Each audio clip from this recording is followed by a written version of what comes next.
Hoje, recebemos no Conversa CBPF um verdadeiro ícone da ciência brasileira. Sua trajetória é marcada por uma dedicação incansável à pesquisa científica e um profundo compromisso com o avanço do conhecimento humano. Pernambucano de Recife, ele traz consigo uma herança de determinação e excelência, fruto da educação de seus pais europeus, um polonês e uma austríaca, que valorizavam a cultura e a educação com fervor. Sua longa carreira científica tem uma série de contribuições notáveis, desde estudos sobre fenômenos cooperativos em matéria condensada até investigações sobre propriedades de transporte em sistemas de baixa dimensionalidade. Sua obra é fonte inesgotável de conhecimento e inspiração, refletida não apenas em seus numerosos artigos científicos, mas também em seus 5 livros publicados, com o 6º em vias de conclusão. Além de suas realizações acadêmicas, deixou também sua marca como diretor do nosso instituto, exercendo esse papel por 3 mandatos consecutivos. Sua liderança visionária e seu compromisso com a excelência científica foram fundamentais para o fortalecimento da ciência no Brasil e no mundo. É com profundo respeito e admiração que recebemos no Conversa CBPF o pesquisador emérito Amós Tropper. Seja muito bem-vindo, professor. Eu queria pedir ao senhor, para iniciar a nossa conversa, que o senhor me contasse um pouquinho, compartilhasse conosco um pouquinho da sua história, da sua infância em Recife. Como é que foi? A minha infância em Recife foi uma infância muito boa. Apesar de sermos, eu sou de origem judaica, e éramos de uma família considerada pobre em Recife. Mas todo mundo dava muita importância à cultura, certo? Meu pai falava 5 línguas. Ele me ensinou, lá em casa se falava alemão, porque minha mãe nasceu na Áustria, se bem que havia problemas em relação ao alemão por causa do massacre que os nazistas fizeram com a família, principalmente meu pai. Mataram todos os pais dele, etc. e tudo e tal. Obviamente, eles eram cultos, sabiam que isso daqui não era do povo alemão, do povo austríaco, nem do povo polonês, eram coisas da política da época que o fascismo estava tomando conta do mundo. Observe que eu nasci já no fim do fascismo, no fim da guerra, tal, não sei o que e tal. E os judeus nunca foram assim de um partido único, mas eram muito contra a direita. Isso daqui, naquela época, por exemplo, era isso, porque eles estavam sabendo o que é que os nazistas e os fascistas fizeram em relação ao povo, né? Bom, então nós éramos, lá em casa era o predomínio da cultura, certo? Mamãe falava, minhas tias moravam perto, só falavam alemão entre elas. Papai me ensinou hebraico, me ensinou Yiddish, botou a gente para estudar sempre, estudei francês, estudei inglês, quer dizer, tinha aquele negócio de muita literatura, muita música clássica. Ainda hoje em dia, se vocês forem na minha casa, eu tenho 5.000 discos clássicos, certo? Sempre gostava de música. E tinha um grande complexo, porque meu irmão do meio, que já faleceu, era um músico espetacular, tinha um ouvido maravilhoso. Eu só podia. Papai dizia, vá fazer matemática e escute música, que você gosta de escutar Beethoven, Mozart, Haydn e tal. Agora, você não tem talento para isso. Lá em casa era o predomínio da verdade, quando eles tinham razão. Entendeu? Mas a cultura era uma coisa muito importante na minha casa. Seus pais valorizavam muito a cultura e a educação. A educação também. Então, eu estudei em bons colégios, né? Agora, engenharia eu fiz porque, na realidade, eu queria fazer ou matemática ou física, mas não tinha ainda naquele tempo em Recife. E aí, lá, meus pais não tinham dinheiro para me mandar para o Rio de Janeiro, para arranjar uma bolsa e tal. Então eu fui fazer uma coisa mais próxima e fui fazer engenharia. Só que eu comecei a fazer engenharia mecânica. Eu não suportei no primeiro ano, porque eu não suportava negócio de máquinas e tudo. Então no fim do primeiro ano eu passei para engenharia elétrica, que é a coisa mais... Então eu aprendi muita física na engenharia e amava, né, essa coisa. Então eu estudei engenharia na escola de engenharia. E também fiz economia, o vestibular, tirei em primeiro lugar de economia lá na Católica. Mas era muito pesado, porque eu tinha que trabalhar. Lá em casa todo mundo trabalha. E papai dizia, trabalhar não faz mal a ninguém. Entendeu? Que eu tinha toda a razão. Então, eu tive uma infância boa. E a adolescência, a escola de engenharia. Era outro nível naquele tempo. Agora, lógico que em 45, até eu chegar aqui no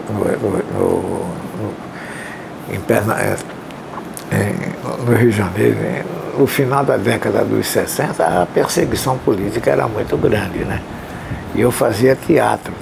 E o teatro geralmente eram peças de cunho socialista. Então a peça que eu mais me apresentei, e foi um grande sucesso, foi Os Fuzis da Senhora Carrá, de Bertolt Brecht. Não sei se já ouviram falar nele. É um dos maiores teatrólogos do século XX. Eu fazia o papel do padre. Então, na primeira vez que começou a peça, o padre entra lá para conciliar as coisas, a turma diz, olha esse, desculpa, vamos avançar na tela aqui, o povo, era no sindicato que eu estava fazendo, e dá umas porradas nele, entendeu? Aí eu calma, entendeu? Mas foi um grande sucesso essa peça. Depois fomos apresentá-la no Brasil inteiro. Então o senhor gostava da física, da matemática na infância e no período da adolescência o senhor partiu para a área teatral também? Não, eu parti também porque era importante cultura. Eu não dava para a música. Porque meu irmão, que era 1 ano e meio mais músico que eu, era um grande músico. Tocava muito bem piano e tal. Mas eu gostava muito. Se for lá na minha casa, eu tenho uma coleção de discos clássicos e poucas pessoas têm. E gostava muito de arte. Antes, um pouquinho, o senhor falou sobre a elétrica em 1967, que o senhor entrou na engenharia elétrica. Porque era a engenharia mais parecida com a física e a matemática. Era o que tinha mais parecido na época em Recife. Era uma grande... Hoje em dia temos lá departamentos de física e matemática espetaculares, pelo seguinte motivo. Em Recife, muitos matemáticos portugueses, que foram, Salazar, botou eles na cadeia e expulsou eles, foram para Recife, para Pernambuco. E eles criaram um grande grupo de matemática que hoje em dia ainda existe lá. Lógico, existe ainda em Recife? O grupo matemático de Pernambuco é nível Rio e São Paulo. Tá certo? Então eu gostava muito disso. Tá certo? Eu gostava de matemática e física. Eu, por exemplo, na escola de engenharia, para eu viver, por isso que eu deixei a economia, inclusive, eu tinha que trabalhar, e aí dava aula em colégio. Então eu não tinha mais força para de noite fazer ainda economia. E graças a Deus, que Deus me protegeu, mas eu sou economista, que coisa chata, entendeu? Então eu fiz engenharia, e depois da engenharia eu trabalhei como engenheiro, etc. E depois vim para o Rio de Janeiro, inclusive por problemas, eu acho que eram políticos, porque o pessoal não me prendeu, não me bateu. Porque o pessoal da comunidade foi lá em cima, o cara é cientista, então não é metido com esse negócio. Aí vim para cá, etc. Eu fui estudar na PUC. Cursou um mestrado? Não, o mestrado foi em 72. Fiz o mestrado e acabei em 74. Aí fui para a França, aí eu voltei, vim para cá e comecei a fazer o doutorado. Fiz o doutorado muito com o que aprendi na França aqui, e terminei ele em 77. Aí fui para a França. Aí, desde 72, quando o senhor entrou na PUC, fez o seu mestrado. O senhor fez o seu mestrado em física? O mestrado não se chamava de física, né? Era um mestrado. Mas era basicamente física, mas física, matemática, física. Vamos dizer que é física. Que aí o senhor depois, logo em seguida, foi para a França. Mas vim para o Brasil, porque papai estava muito, muito mal. Sim. E mamãe era diabética grave, estava quase cega. E eu era o filho mais velho. E na nossa tradição, o filho mais velho tem que ser o cara que assume a responsabilidade. Então eu vim aqui e não me arrependo, porque tudo termina dando certo quando você se esforça. Perfeito. Tá certo?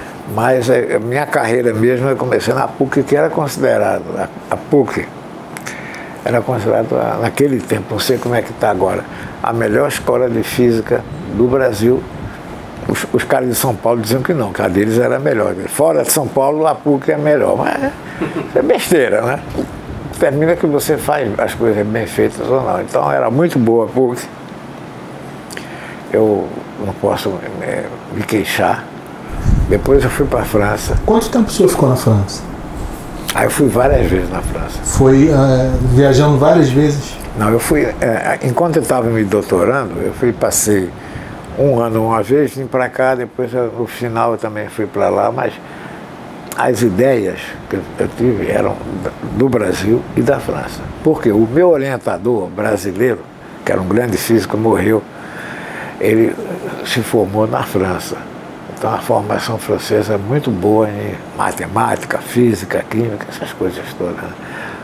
Lógico que não é igual aos Estados Unidos. Depois eu descobri que os Estados Unidos realmente é imbatível. Então veja bem, os Estados Unidos têm pelo menos 20 universidades muito boas. Tá entendendo? Aí, na França tinha 4, 5, tinha em Grenoble, tinha em Saclay, em Orsay, onde eu estudei.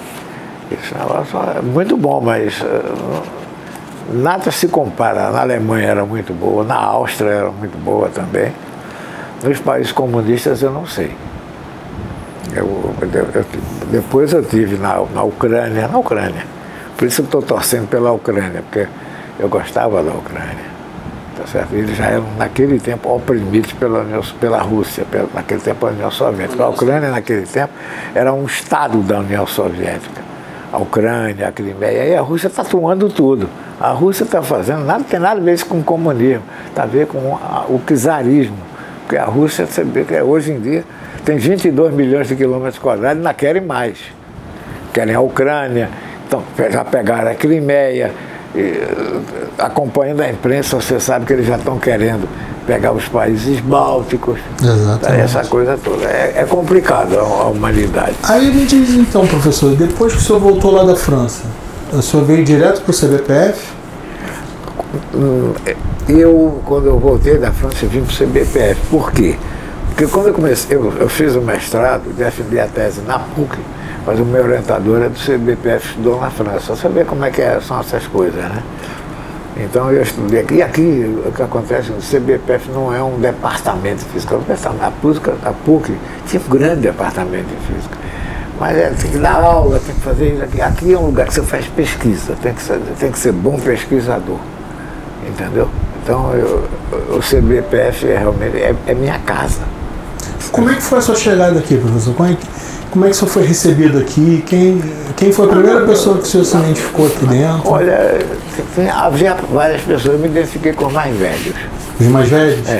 Bom, os mais velhos eram Jacques Danon, que ele já faleceu, que era física, mas era física experimental, eu não gostava de coisa experimental, era coisa teórica. E depois o Leite Lopes, que tinha sido caçado, e o Tiondo tinham sido absorvidos do CBPF.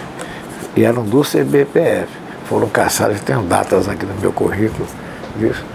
Então eu me dei muito bem com Leite e Lopes. Então aconteceu o seguinte, o Leite já estava cansado. Em 70 e alguma coisa, deixa eu ver aqui. 75, quando o senhor chegou? Mas eu cheguei, não para o CBPF, em 75, eu fiquei na PUC. O senhor veio da França, ficou um período na PUC? Eu fui para a PUC, mas com o meu orientador do CBPF. Porque a gente é o seguinte, o pessoal da PUC era muito elitista. Então achava que os caras da PUC eram melhores que os caras de fora. Então, por exemplo, o Búcio Constantino, que é o melhor. Aqui no CBPF temos 2 grandes físicos, o Constantino de Sales e o Búcio Constantino. Tá certo? O Búcio doutorou-se no Imperial College, na Inglaterra. E era meu colega lá do tempo da PUC ainda. Até hoje é meu amigo. Hoje ele esteve aqui me procurando, a gente se desencontrou. Um cara maravilhoso. É um grande físico ele. Pois bem, então eu fiquei na PUC, mas o orientador do Múcio foi o Afonso Gomes. Então o Múcio me apresentou o Afonso Gomes. E Afonso tinha estudado na França, veja como é que a vida é. Então eu comecei a trabalhar com o Afonso, defendi a tese na PUC, era aluno da PUC. E quando acabou, eu digo, não vou ficar na PUC. E não é porque é negócio que é católico, que eu sou judeu, não, eu disse que a PUC era um departamento, e aqui é um lugar científico, aqui o fundamento dele é científico. Agora vai ter concurso.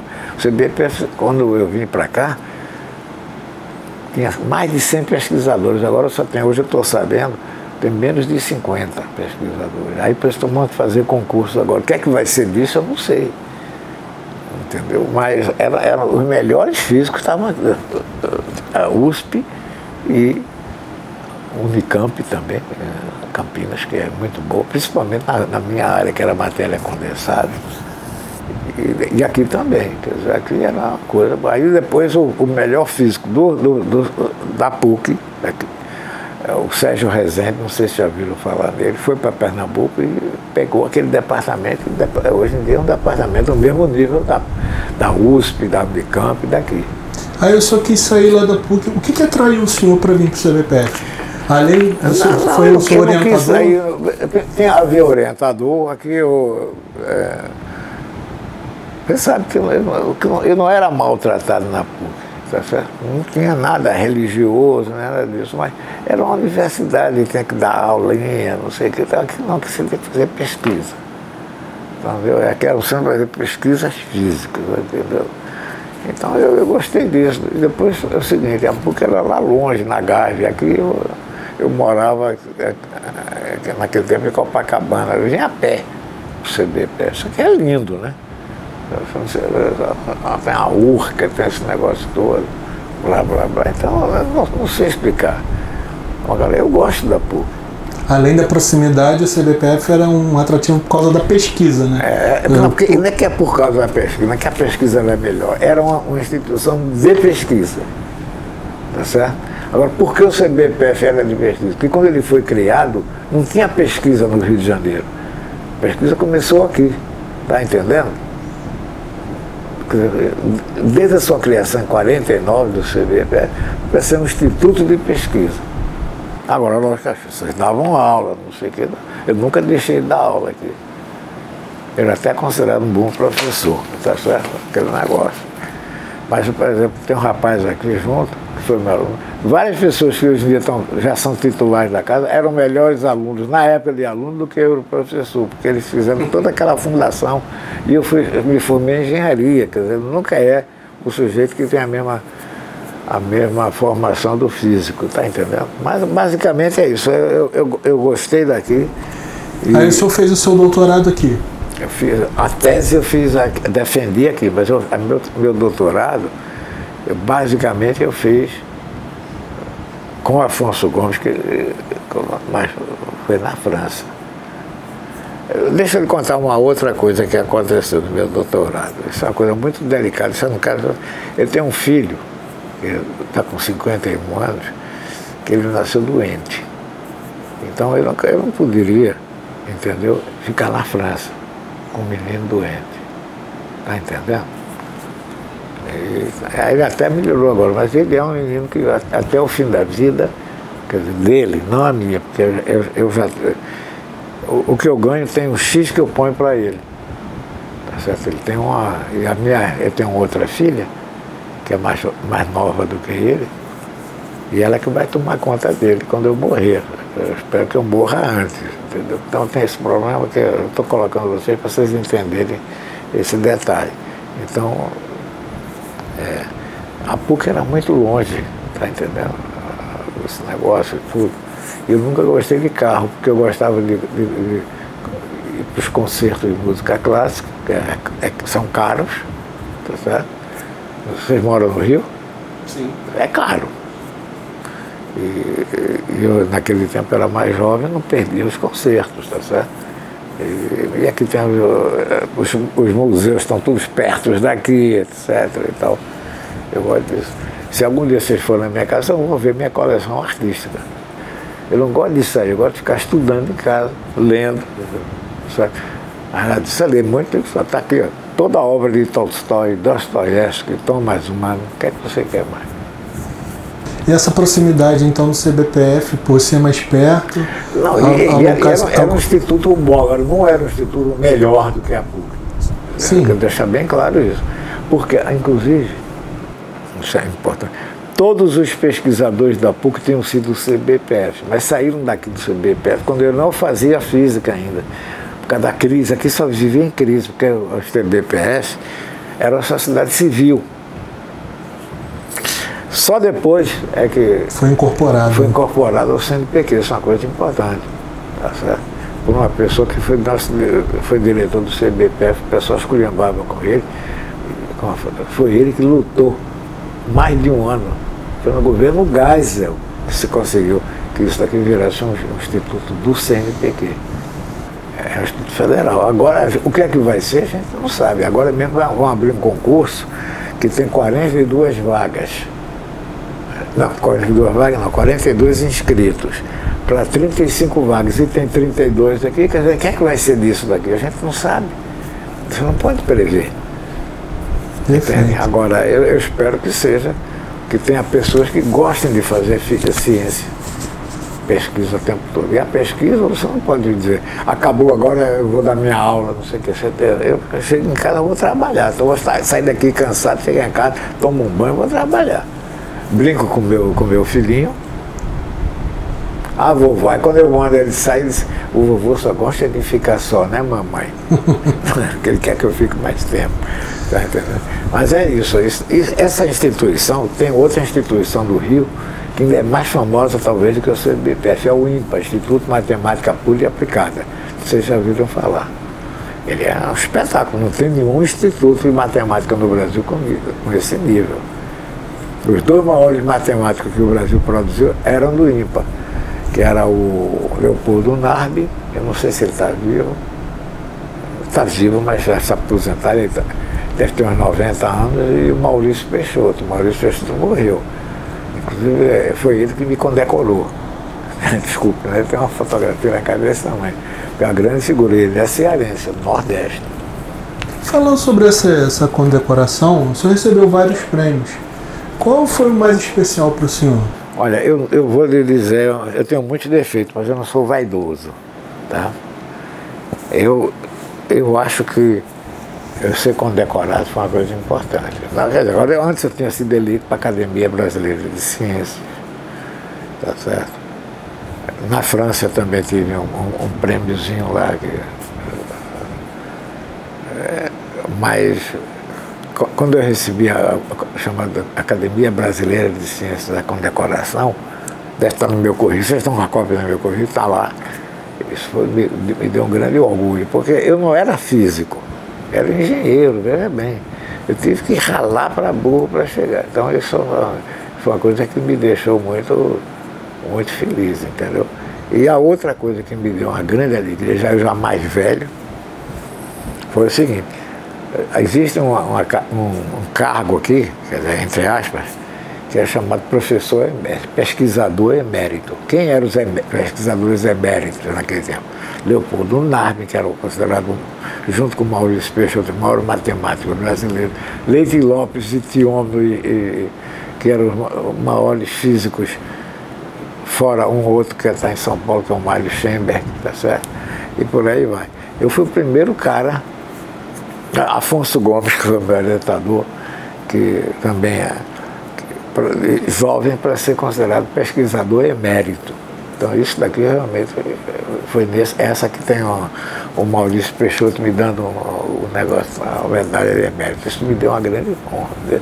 O cara em Pernambuco, os pais fugindo da guerra mundial, antes da guerra, foi a sorte dele, né? Principalmente a família do meu pai, todo mundo foi massacrado. O meu irmão do meio, quando ele foi para Israel, ele migrou para Israel, e lá ele descobriu alguns tropas que tinham escapulido, mas não eram assim, de segundo grau. Aí ele voltou para o Brasil, porque minha mãe estava muito doente, ele era médico, então ele largou tudo em Israel e veio aqui tomar conta da minha mãe.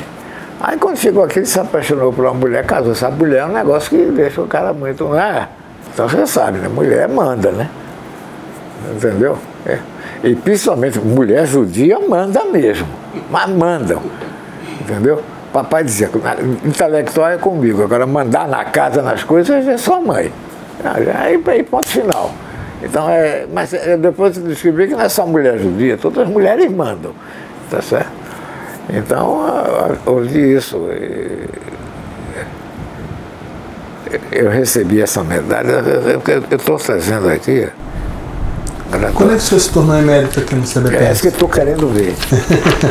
Olha, eu comecei a ser diretor. Quando eu era jovem, me botaram para diretor, não quiseram me dar o título de diretor, lá em Brasília. Aí deram o título de responsável pela direção.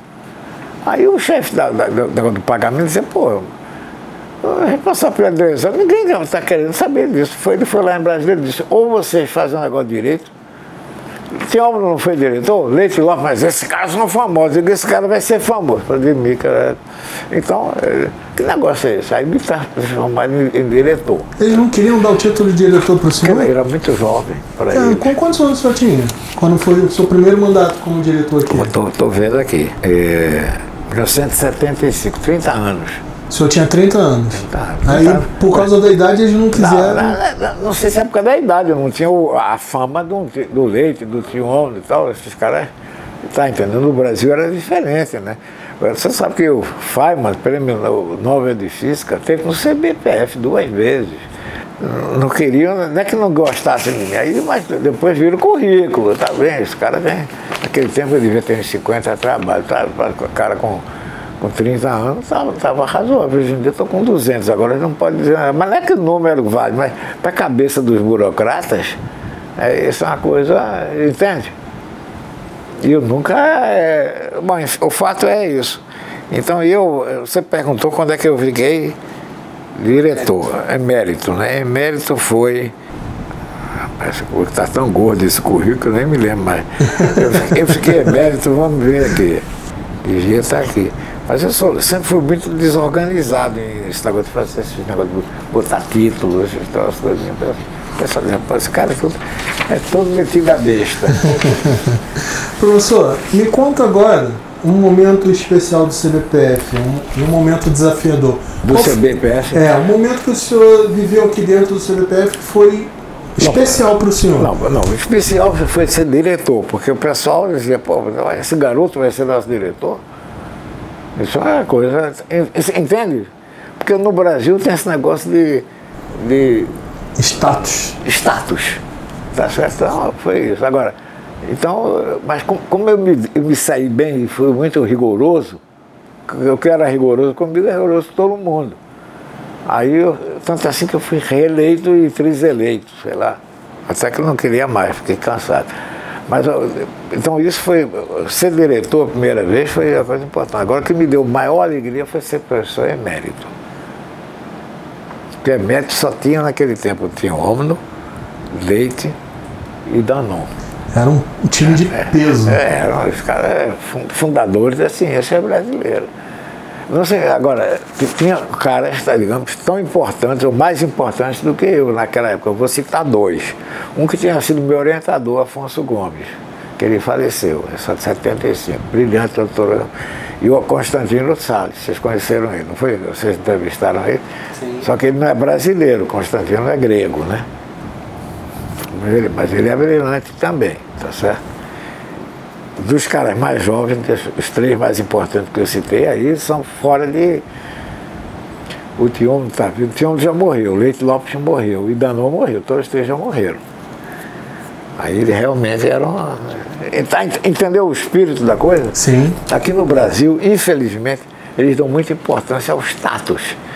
Se você for um cara muito brilhante lá fora e tiver 20 anos, você pode ser logo ser considerado doutor. E se fizer um trabalho bom, já vira lá, professa, a turma compra o passe. Chicago vai brigar com Los Angeles, vai não sei o que, então, para pegar o passe do cara, entendeu?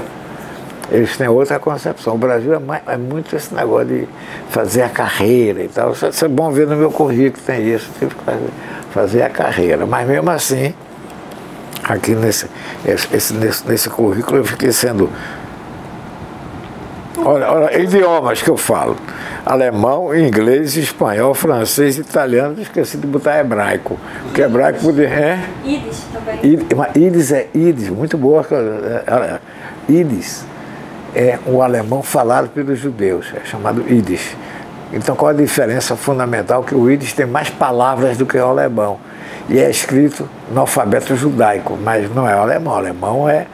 Alemão tem Goethe, tem Schiller, tem Heine, tem alemão.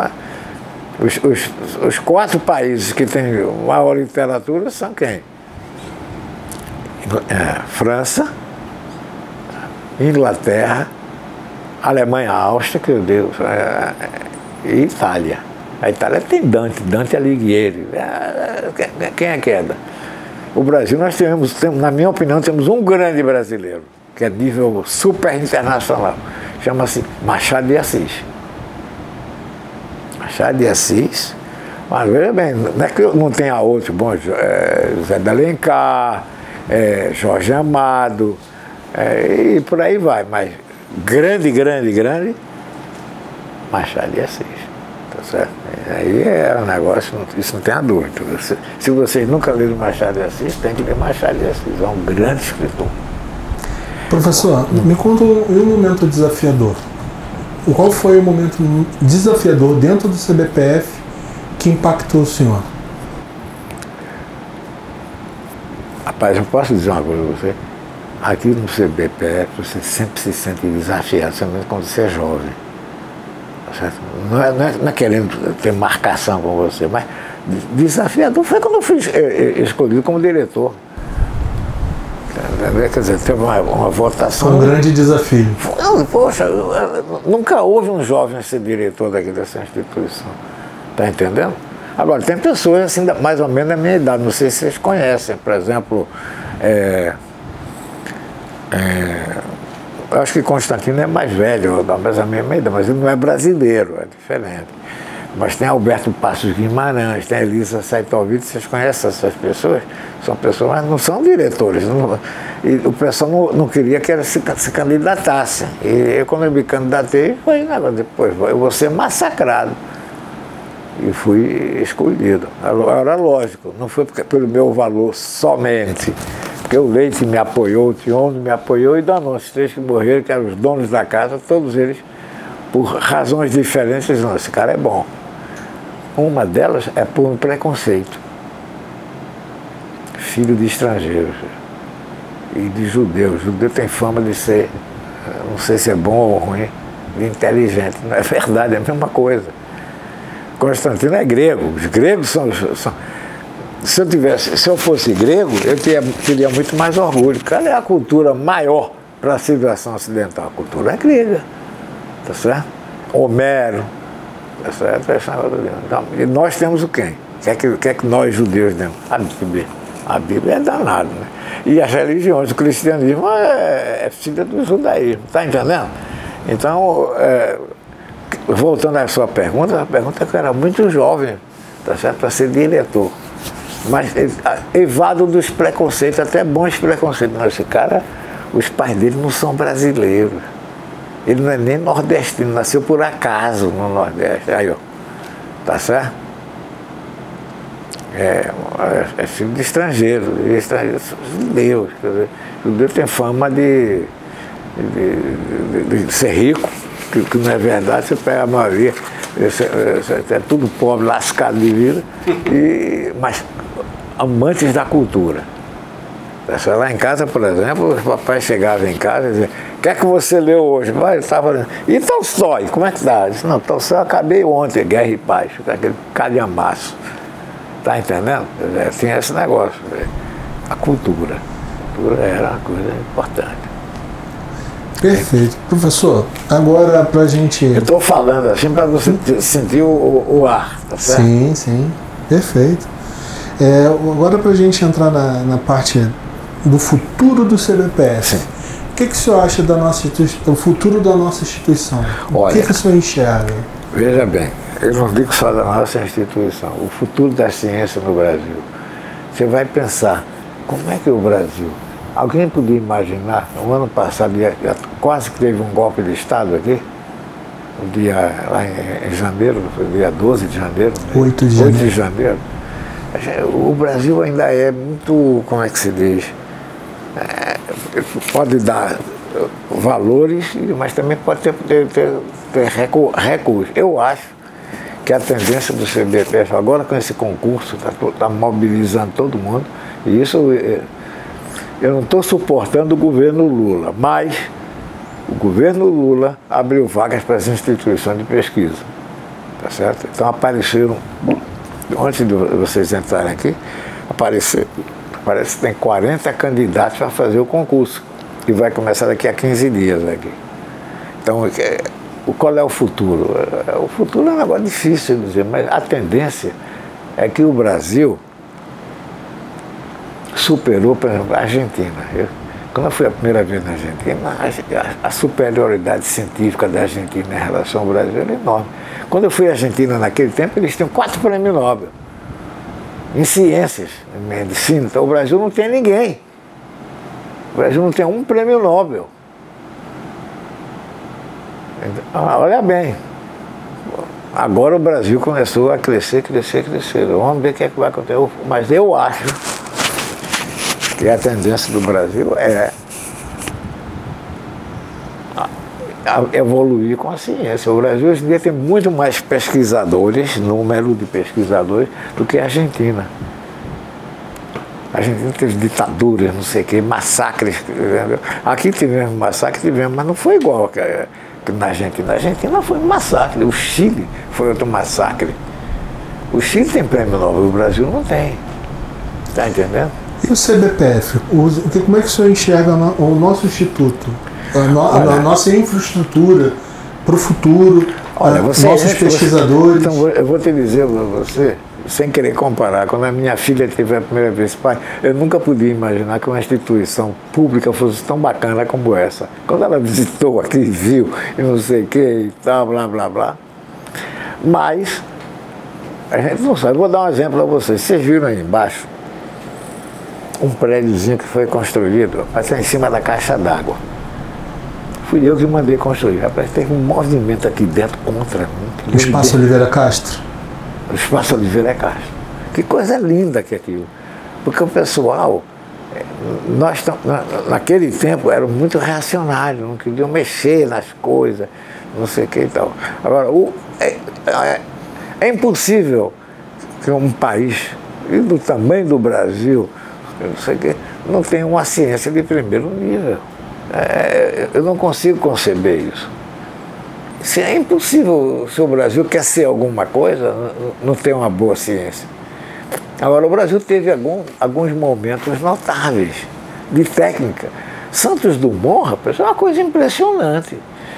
Entendeu? E ninguém dava bola para ele até há pouco tempo. Agora estão falando mais de Santos Dumont. Mas quando eu era menino, Santos Dumont, não sei o que, metido da besta. Não é verdade. Então, o futuro daqui tem que... Seria uma tragédia essa instituição acabar. O Brasil não tinha dinheiro para nada. Se vocês descerem, vocês vão ver agora um novo coisa que estão construindo aqui dentro da casa. Está entendendo? Naquele tempo não tinha. Então, entendeu? Como é que é possível isso? Agora, você pega um país como o Chile, está destruído. Então eu só enxergo o nosso instituto como uma evolução. Não só esse instituto, por exemplo, eu estou fazendo a propaganda dos outros institutos. Vai no instituto lá, o Instituto ON. O ON, ele foi criado em 1830. Entendeu? Não é possível que esse ON está numa decadência incrível, mas ele vai ter que se levantar. O INPE agora está fazendo uma escola de matemática, da undergraduate, como é que se diz, ginasial e científico, lá no Porto, o INPA. Entendeu? É mais fácil, o INPA tem mais prestígio, não tem equipamentos, é mais barato. Então o Brasil, quer dizer, São Paulo já tem isso há muito tempo. Você vai em São Paulo, São Carlos é uma potência. Sim. Tá certo? São Carlos, uma cidadezinha pequenininha, sei lá quantos. Outro lugar que tem coisas assim, científicas espetaculares em São Paulo é Bauru. Bauru. Tá entendendo? São Paulo é outro país. O Brasil, ele se acaba se ele não investir em ciência. Agora, por exemplo, o que é que o Brasil tem de bom é a parte de teatro, a parte de... O Brasil, por exemplo, decaiu em cinema. O Brasil teve uma época, há 30 anos atrás, que o cinema brasileiro era um espetáculo. É Glauber Rocha, Nelson Pereira dos Santos, essa turma toda. Agora, você não pode relaxar, porque se você relaxar, cai. Foi o que aconteceu com a Argentina. Eu, quando fui à Argentina a primeira vez, eu tinha estado antes nos Estados Unidos, para a Argentina não, os Estados Unidos. E agora está esculhambado a Argentina. Olha, esse presidente aí está querendo... Ele falando cada besteira e fazendo cada besteira, enfim. Professor, a gente chega agora no último bloco. Vamos lá. Das perguntas. Eu vou pedir para o senhor falar para mim agora uma mensagem que o senhor gostaria de compartilhar com os jovens cientistas que estão começando nas suas próprias jornadas. Qual mensagem que o senhor deixa para essa geração nova de cientistas? A minha mensagem é o seguinte: o cientista tem que saber que ele tem que trabalhar muito. Ele não pode ficar assim, como se fosse um jogador de futebol, que ele tem talento e vai para... Não. E o jogador de futebol tem que treinar muito, porque senão ele também desaparece. O jovem cientista tem que se esforçar. Cada dia tem que ser aquele dia que ele faz um trabalho bem feito. Então eu acho que o cientista tem que trabalhar muito. Se dedicar. Se dedicar. Tá certo? E não achar que eu vou fazer um trabalho importante. Tem que fazer um trabalho. Se sair uma coisa espetacular, que seja. Tá certo? Não vai todo dia ter uma coisa, mas tem que... Você que colocou melhor do que eu, tem que se dedicar a essa coisa. O cientista tem que se dedicar muito. É feito você pegar um grande artista de cinema, o maior artista de cinema do século agora, quem é? Laurence Olivier, em inglês, que é especialista em Shakespeare. Pô, ele está o tempo todo fazendo, ele está já com 90 e tantos anos, está lá trabalhando. Entendeu? Se você se vocês não trabalharam muito, vai aparecer outro cara que vai pegar as coisas de vocês. Então, é isso que o brasileiro tem que entender. O brasileiro acha, de um modo geral, eu tenho que ter sorte. Você tem que ter 3 coisas, segundo o Talmud. O Talmud é a continuação da Bíblia. Eu vou traduzir de hebraico para português. Primeiro, como é que se diz? Deixa eu ver se a palavra correta. Saúde. Tem que ter saúde. Segundo, trabalho. E terceiro, bom, isso é só uma palavra dessas duas. A terceira são 5 páginas. Que é Kesef. Kesef é prata, dinheiro. Mas dinheiro, atenção, não pode ter muito, nem pode ter pouco. Entendeu? Você tem que ter aquele bem suficiente para você se sentir bem para fazer seu trabalho e para se medicar e ter saúde. Entendeu como é o negócio? Então isso é engraçado no Talmud. Uma pessoa também só pensa no dinheiro, não, mas não está dizendo dinheiro para ter o dinheiro, não. Você está entendendo? É para ter saúde e ter sorte. Que é isso. Agora a sorte não vem caindo do céu, é de muito trabalho. Vocês vão me pegar aqui trabalhando. Agora eu estou indo para casa, porque eu já fico cansado, entendeu? Mas aí de noite eu tomo meu banhozinho, etc e tal, e vou trabalhar. Eu trabalho todo dia, entendeu? Pelo menos, sombando, em casa é aqui, 10 horas por dia. E não sou nenhum brilhante, eu sou um físico razoável, tá entendendo? Você tem que fazer as coisas. Alguém que falou em Múcio Continentino, né, que eu considero, ele foi meu colega, ele é melhor cientista do que eu. Mas como ele trabalha, é impressionante. Ele pega, às vezes viaja, ele vai ver um filho que está em Taubaté, mas ele leva os livros dele e fica estudando lá. Ele vê os meninos e tal, fica, não sei o que, bem, trabalhando. Constantino, trabalhador. Ele tem uma filha que é psicóloga, não sei o que, né, mas ele trabalha. Se você não trabalhar, entendeu? Mas não é para ganhar um prêmio, ganhar aquele negócio, porque você tem que amar o trabalho. Perfeito. Professor, o CBPF em uma frase. Em uma frase? Em uma frase. Mas você quer em que nível de frase? Eu quero no nível que o senhor... Tá certo, o que o senhor acha dessa instituição? Tem que ser uma grande instituição. Não é para ser melhor do que os outros. Tem que ser uma grande junto com as outras grandes. O Brasil precisa da ciência. E o CBPF não pode se dar o luxo de não precisar. Agora vai ter um concurso, está todo mundo aí empenhado. Você viu como são gente jovem que está aí no CBPF? Eu, Constantino, o Múcio, nós somos velhos. O Múcio fez 75 anos no dia dele. Tá certo? Eu vou fazer 80, entendeu? Acho que o Constantino mais ou menos dessa idade também, fazendo 80. Quer dizer, então tem que ter gente jovem e trabalhando. E primeiro, trabalhando pelo seu país, que é o Brasil. O Brasil precisa. Não é só em física e matemática, não. Tem que ser medicina, tem os caras morrendo de fome aí, não sei o quê, etc e tal. Desde você estava vendo, esses meninos estavam sem comida aí, você viu? É um negócio impressionante a miséria que tem. Então o Brasil, o CBPF, com as grandes, as instituições têm que tentar ser grandes e as pessoas trabalharem muito. Agora, como tem três coisas, como tem que ser. Tem que ter saúde, sorte, que você pode ter, e, como eu falei, dinheiro, mas não é para ter dinheiro, não. É para você ter essas duas coisas antes, saúde e sorte. Para se tornar um círculo. Exatamente, ficar um círculo. Aí o Brasil vai ter chance. Aí é bem. Porque eu não estou vendo, eu estou muito decepcionado, por exemplo, com o governo Lula. O que é que ele fez em um ano? Está entendendo? Olha, ontem, por exemplo, eu estava vendo uma entrevista. O Lula declarou anteontem, vamos olhar só para frente. Está errado, tem que olhar para frente, mas ver que os erros que foram cometidos no passado. Para não repetir.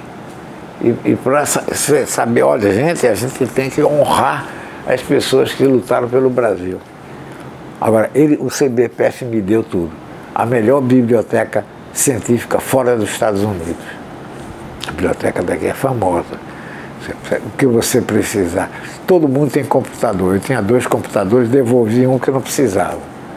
Então, o CBPF é tudo. Ele oferece as coisas, mas a gente tem que saber que a gente tem que fazer as coisas. Entendeu? Agora, então ele tem que ir, não pode relaxar.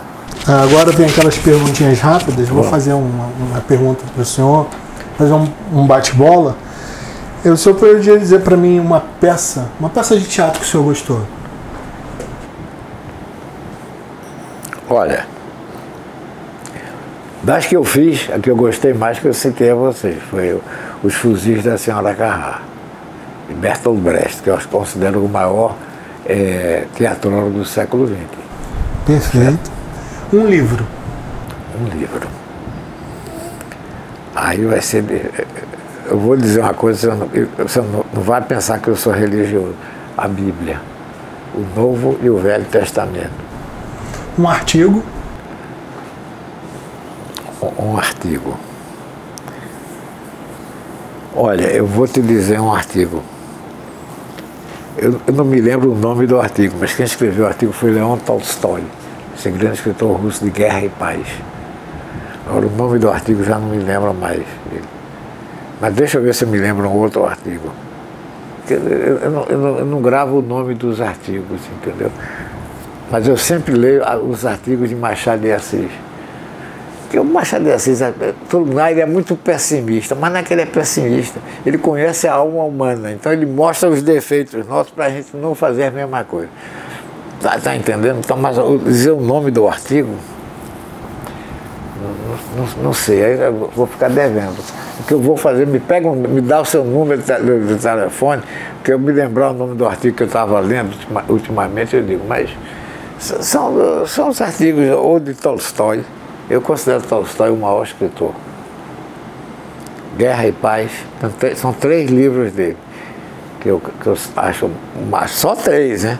Guerra e Paz, Ana Karenina, não sei se já viram falar nela, Ana Karenina, e Ressurreição, são os 3 livros de Tolstói. Agora, outro cara que é nível Tolstói é Dostoiévski, Os Irmãos Karamazov, Crime e Castigo e O Idiota. São 3 livros, estou sempre citando 3. Uma música. Uma música?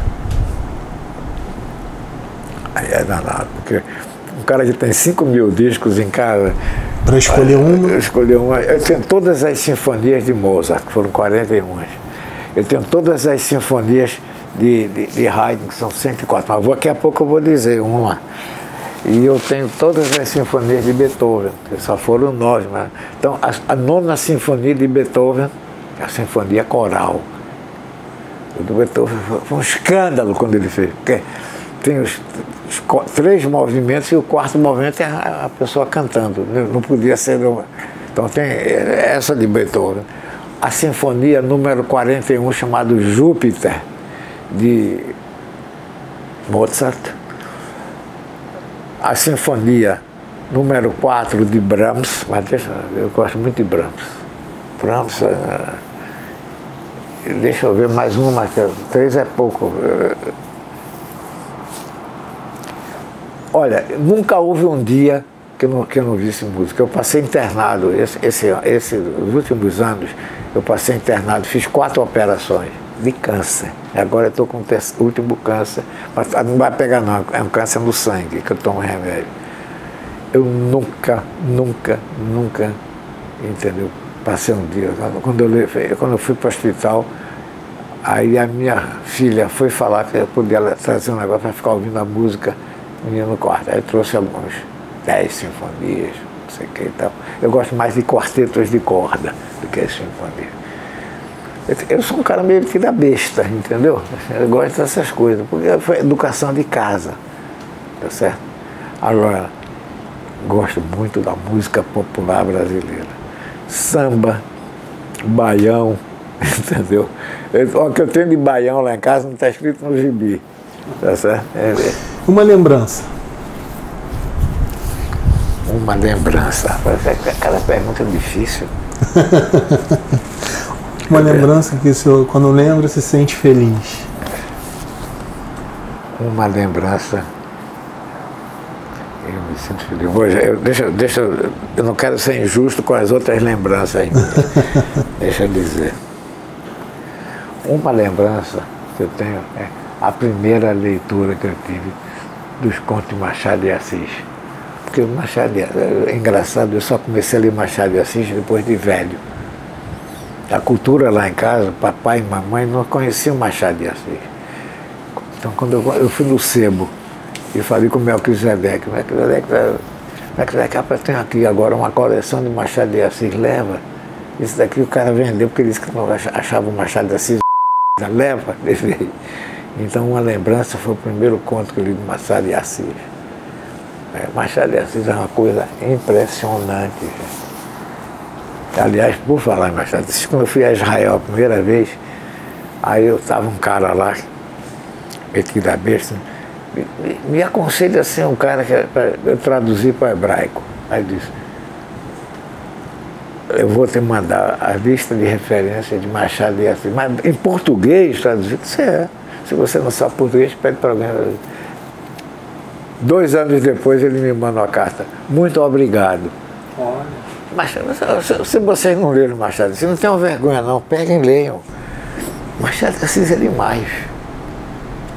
Excelente. Professor, foi um prazer conversar com o senhor, ter o senhor presente no nosso programa Conversa CBPF. Espero vê-lo novamente. Eu estou sempre à disposição de vocês. Muito obrigado. Se vocês precisarem de qualquer coisa de mim, entendeu? Aí não tem problema nenhum. E assim a gente encerra o Conversa CBPF. Até a próxima.